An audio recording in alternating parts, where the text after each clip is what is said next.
சொன்னார்கள், இவள் எப்படி தன் பிள்ளையின் மீது கரிசனையும் அக்கறையும் அன்பும் வைத்திருக்கிறாளோ அதைவிட மேலாக பன்மடங்கு அல்லாஹ் தன் அடியார்கள் மீது வைத்திருக்கிறான் என்று சொன்னார்கள் பெருமானார் ஸல்லல்லாஹு அலைஹி வஸல்லம்.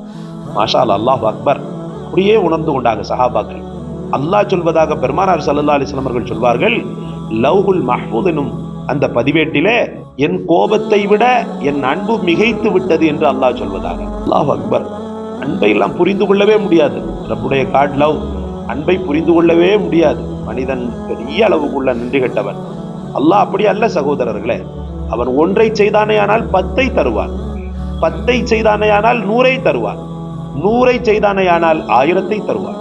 தனக்காக அவன் நடந்து வரும்போது அவனுக்காக ஓடோடி வரக்கூடிய ரப்பும். அவனை புரிந்து வாழ்வோம், அவனை திக்ரு செய்வோம், அவனை ஃபிக்ரு செய்வோம், தொழுவோம். ஏன்னா தொழுகை அப்படின்றது ரொம்ப உயிரானது. அவன் ரொம்ப எதிர்பார்ப்பது தொழுகை தான்.